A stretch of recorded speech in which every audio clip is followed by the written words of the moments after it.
Students, how are you? I hope you all are doing fine and well. My name is Shubham Pandey and I'm your accounts teacher. तो कल मैंने आप लोगों को पढ़ाया था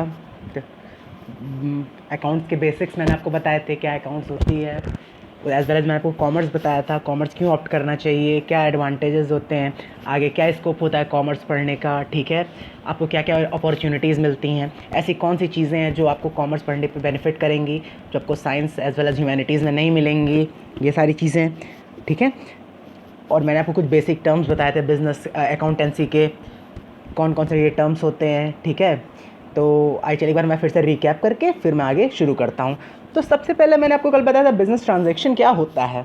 तो बिज़नेस ट्रांजैक्शन का मतलब होता है बिज़नेस ट्रांजैक्शन का मतलब होता है कि लेन देन बिजनेस का जो हो रहा है, ठीक है, बिजनेस के अंदर का जो भी लेन देन हो रहा है, बिजनेस से रिलेटेड जो भी लेन देन हो रहा है, उसको हम कहते हैं बिजनेस ट्रांजैक्शन। ये लेन देन पैसे के टर्म्स में होता है, ठीक है। अकाउंट का मतलब होता है जो भी बिजनेस के अंदर का लेन देन हो रहा है उसको रिकॉर्ड करने की जगह जो होती है उसको हम अकाउंट बोलते हैं। कैपिटल का मतलब वो होता है जो पैसा बिजनेसमैन अपने बिजनेस में इन्वेस्ट करता है। ड्राइंग का मतलब क्या होता है, वो पैसा जो कि एक बिजनेसमैन अपने पर्सनल यूज़ के लिए बिजनेस से निकालता है।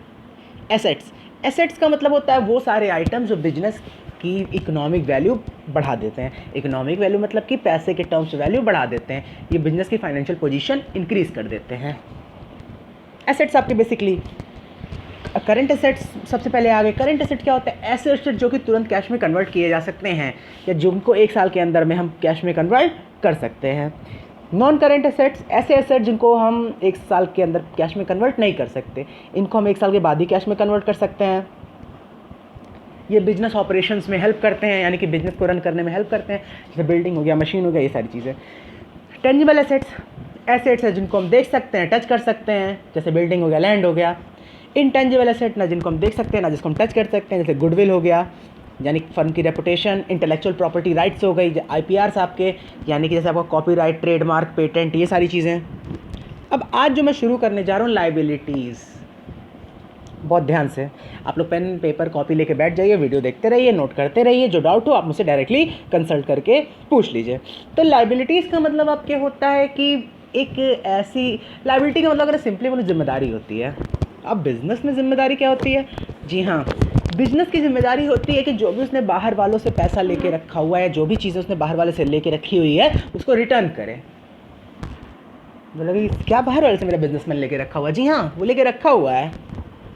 कोई भी बिज़नेस टोटली कैश वर्दी नहीं चलता है, वो क्रेडिट बेसिस पे भी रन करता है, ठीक है। जैसे तुमको सामान बना के बेचना है, पैसा नहीं है, तुमने सामान ले लिया, ठीक है।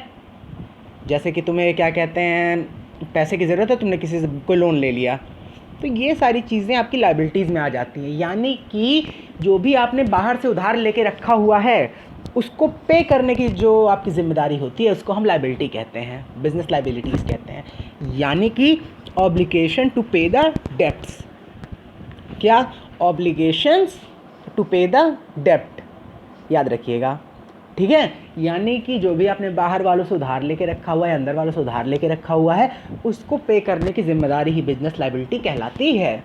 आपको समझ में आ गया क्या, ऑब्लिगेशन टू पे the debts of a business, समझ में आ गया। यानी बिजनेस का जो भी उधार है उसको पे करने का जो ऑब्लिगेशन होता है, जो रिस्पॉन्सिबिलिटी आपके ऊपर होती है, वो आपकी लाइबिलिटी कहलाती है। अब देखिए लाइबिलिटीज़ को अगर मैं क्लासीफाई करूँ तो लाइबिलिटीज़ आपकी दो तरीके की होती है, करंट लाइबिलिटी, एक non current liability. Current liability का आपके मतलब होता है कि करंट लाइबिलिटी जो आपको क्या कहते हैं, एक साल के अंदर पेमेंट कर देनी होती है। करंट लाइबिलिटीज़ आपकी ऐसी लाइबिलिटीज़ होती हैं जिनको आपको एक साल के अंदर में ही पेमेंट कर देनी होती है, याद रखिएगा। और नॉन करंट लाइबिलिटीज़ आपकी क्या होती हैं, ये ऐसी लाइबिलिटीज़ होती हैं जिसकी पेमेंट करने की जो टेन्योर होता है वो एक साल से ज़्यादा का होता है, यानी आप इसको एक साल के बाद पेमेंट कर सकते हो। अब एग्जाम्पल करंट लाइबिलिटी का, अब क्रेडिटर आ गया। अब मैं आपको क्रेडिटर बताता हूँ होते कौन है।